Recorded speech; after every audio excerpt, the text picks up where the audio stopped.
Sem delongas, eu passo a palavra imediatamente ao ministro Sebastião Reis, que também é ministro do Superior Tribunal de Justiça, pós-graduado em Direito Público pela Pontifícia Universidade Católica de Minas Gerais. Vossa Excelência tem a palavra pelos próximos 10 minutos. Muito obrigado. Bom, boa tarde a todos. E eu vou ser objetivo, vou respeitar o tempo. A única observação que eu vou fazer é que a gente acabou de perceber que existe salvação, né? O ministro João Otávio, quando na Corte Especial, ou seja, um homem duro, rígido, passou 2 anos na quinta turma, com aquele ambiente mais leve, mais tranquilo, junto com o pessoal da sexta turma, se tornou um liberal. Ou seja, o mundo, temos salvação. Então, não se desesperem, porque ainda há espaço, ou seja, nós vamos ainda conseguir chegar a algum lugar. Né, ministro Saldanha? O ministro João Otávio hoje é um liberal.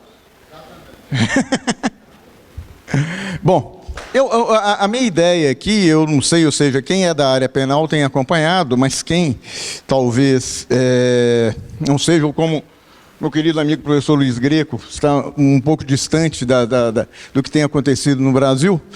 A seção de direito criminal, nos últimos tempos, tem revisitado alguns temas, né? Algumas questões que estavam já consolidadas num determinado entendimento, e nós temos rediscutido isso e avançado um pouco, sempre procurando, ou seja, garantir o Estado de Direito, ou seja, verificar uma maior obediência às normas existentes, principalmente às liberdades individuais, os direitos individuais.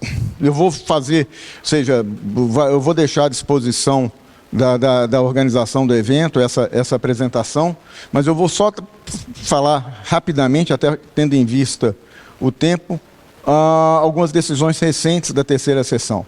A primeira delas é primeiro eu vou destacar um detalhe. Preocupados nós estamos muito com a questão da harmonia, da estabilidade da jurisprudência. Então, sempre que é possível, nós estamos encaminhando à sessão, mesmo processo que naturalmente seriam julgados pela turma, ou pela quinta ou pela sexta turma, nós estamos afetando e levando para julgamento da terceira sessão. Ou seja, uma tentativa de criar, desde já, uma posição uniforme do tribunal, ou seja, do Superior Tribunal de Justiça sobre esse aspecto, e harmonizar o entendimento, dirimindo eventuais conflitos, ou mesmo já resolvendo questões que tendem a se tornar repetitivas no âmbito do tribunal. A primeira questão, então, que eu trago é esse RHC 83233, que cuida da questão da requisição pelo Ministério Público, junto à Receita Federal, de documentos, ou seja, para apuração penal. No caso, o Supremo Tribunal Federal havia entendido, quando o julgamento do recurso extraordinário 1.055.941, que era possível a Receita Federal encaminhar diretamente ao Ministério Público informações de natureza fiscal, desde que entendesse a existência de indícios de algum crime. E havia uma dúvida, ou seja, essa manifestação, salvo engano meu, ou seja, a interpretação foi no sentido de que isso era um caminho, ou seja, a Receita, Banco Central, elas estavam dentro de sua competência de órgão fiscalizador, etc., elas tinham essa possibilidade. A dúvida era se o Ministério Público poderia pedir diretamente a esses órgãos essas informações.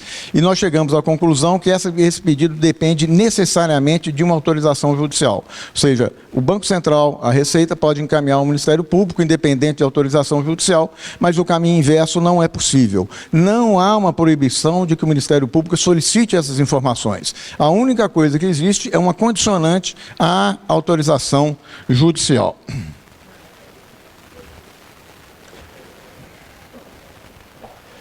O segundo caso, ele começou houve uma decisão primeira do ministro Reinaldo no âmbito da quinta turma, e depois a sexta turma caminhou no mesmo sentido, que é a questão de decisões proferidas pela Corte Interamericana de Direitos Humanos. Eu acho que essa decisão ela tem uma importância muito grande, que deixa muito clara a necessidade da justiça brasileira se submeter às decisões proferidas pela Corte Interamericana. Nesse caso, são 4 que eles chamam, né, de medidas cautelares que existem na Corte Interamericana, que se referem à contagem de tempo de pessoas que estão cumprindo pena em determinados presídios, tendo em vista a situação degradante desses presídios. Nesse caso específico, o presídio é o Instituto Penal Plácido Sá Carvalho, no Rio de Janeiro, em que a Corte Interamericana entendeu que cada dia cumprido significava, na verdade, implicaria em 2 dias do cumprimento de pena. E existe só uma diferença, que é, se o crime, vamos dizer assim, é leve, ou seja, não implicou em violência, etc., há essa proporcionalidade imposta pela Corte Interamericana. Se o crime é considerado grave, há necessidade da pessoa se submeter a uma perícia para avaliar a proporção desse desconto. Nesse caso, como nós julgamos um caso do Rio de Janeiro, e há, sabidamente, uma dificuldade de aplicação efetiva desse entendimento, nós até recomendamos, ou seja, encaminhamos ao CNJ, e o CNJ criou, se não me falha, uma comissão justamente para dar condições de aplicabilidade a essa decisão da Corte Interamericana. Eu acho que o grande avanço aqui é justamente demonstrar a necessidade da justiça brasileira cumprir as decisões proferidas pela Corte Interamericana. Bom, essa questão já está, eu acho que já hoje já não tem dúvida, só existe uma divergência aqui, que seria o RHC 131263, que após o pacote anticrime, a impossibilidade da decretação de prisão de ofício. Há uma divergência no âmbito da sexta turma, eu confesso que eu não sei se a quinta turma já se manifestou, sobre a possibilidade de, caso o Ministério Público ou a autoridade policial tenha requerido uma medida cautelar, não a mais gravosa, ou seja, que não a prisão, se o juiz pode ir além e impor a prisão. Ou seja, a sexta turma já enfrentou a matéria 1, 2 vezes e, por maioria, entendeu que sim. Havendo pedido de cautelar pelo Ministério Público ou autoridade policial, o juiz fica livre para impor qualquer tipo de cautelar, inclusive mais gravosa do que aquela que foi requerida.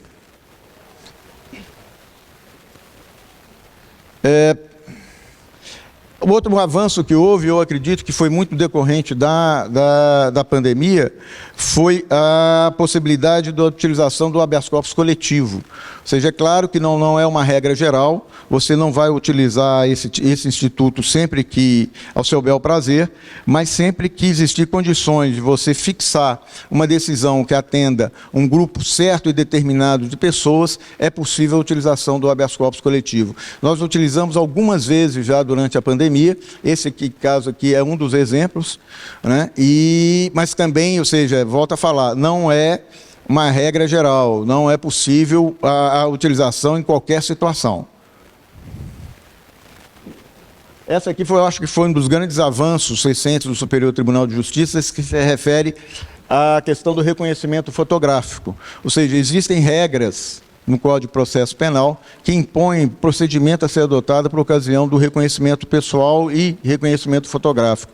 Essas regras vinham sendo descumpridas de forma reiterada no Brasil há muitos e muitos anos. Ou seja, se tornou um hábito, né, que fosse admitida a prova baseado em um reconhecimento fotográfico, muitas vezes em foto extraída da internet, fotos de 3x4, em que a testemunha ou a vítima era apresentada aquela foto, ela reconhecia muitas vezes só, inclusive perante a autoridade policial, e aquilo justificava a prisão, condenação, etc.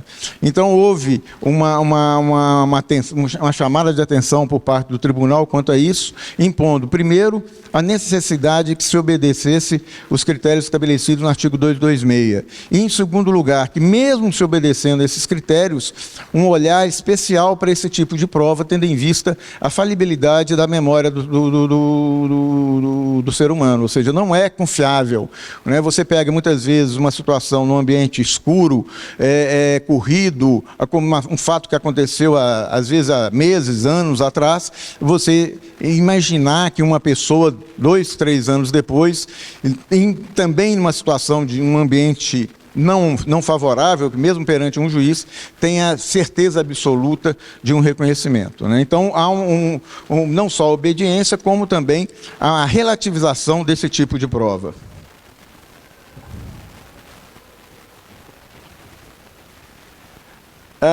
Esse aqui também é a mesma coisa. Bom, outra questão que também tem sido objeto de enfrentamento pelo Superior Tribunal de Justiça é a questão da busca e apreensão em residência feita com base meramente em suspeita. Ou seja, a autoridade policial, ou com base em uma denúncia anônima, que você não sabe nem se essa denúncia efetivamente existiu, ou com base em simples suspeita, uma coisa extremamente subjetiva, invade a casa de uma pessoa. E foram estabelecidas também regras e procedimentos, ou seja, a necessidade de que haja indícios concretos de que um crime esteja ocorrendo, para que essa invasão ocorra, bem como houve uma recomendação por parte do tribunal, eu acho que está na parte final dessa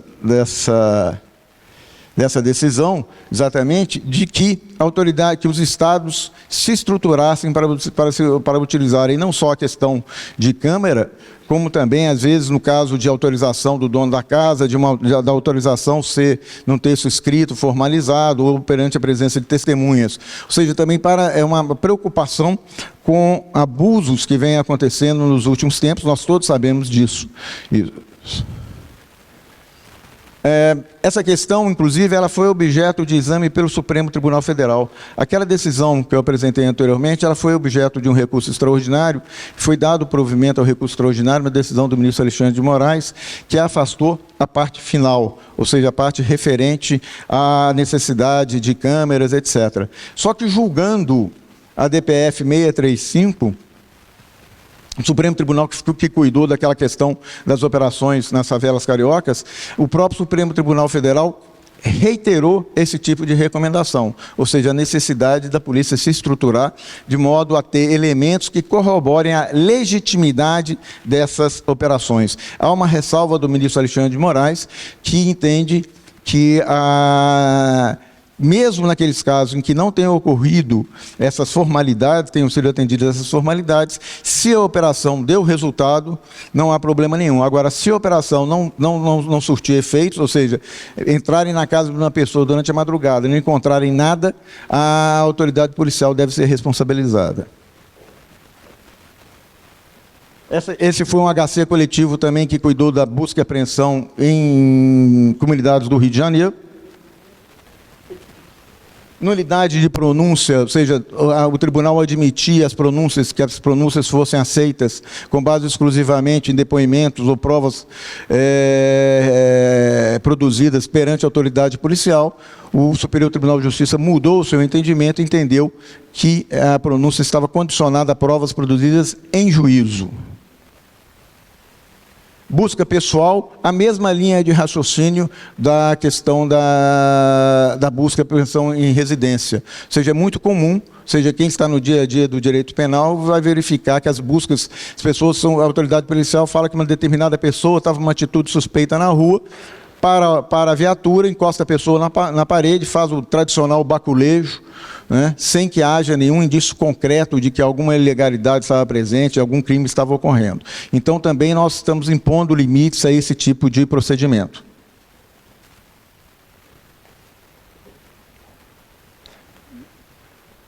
Outra questão que está sendo discutida, e o tribunal tem aceito, acho que essa vai ser... é a questão da utilização de informações junto ao Google. Acho que tem gente aqui, eu acho que o doutor Rafael está lá atrás, eu acho que não vai gostar muito disso, mas a possibilidade do Google ser provocado para prestar informações à justiça. Só que o tribunal entende que isso é possível. É possível a imposição de multa caso o pedido não seja atendido, só que impôs algumas condições também, ou seja, a solicitação tem que ser fundamentada e as informações solicitadas têm que ser proporcionais ao caso, ou seja, tem que ser adequadas, não pode haver um abuso nesse tipo de pedido. E eu vou para a última, que é justamente... essa que foi uma decisão recente da sexta turma, que é a questão da possibilidade do salvo-conduto para o cultivo artesanal da cannabis sativas para fins medicinais.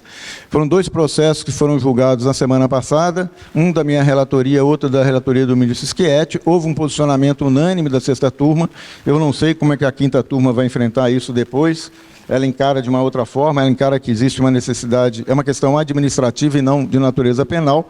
mas de qualquer forma nós entendemos que houve um avanço, ou seja, sendo preenchido alguns requisitos básicos, como a existência da comprovada necessidade médica, autorização da Anvisa, incapacidade financeira para aquisição da medicação, etc., é possível que a pessoa individualmente produza o medicamento necessário. Então, estou já encerrando, ou seja, são algumas decisões, alguns avanços, no meu entender, do Superior Tribunal de Justiça nos últimos tempos em relação à persecução penal, ou seja, essas limitações sempre frisando a preocupação com os direitos e garantias individuais. Muito obrigado.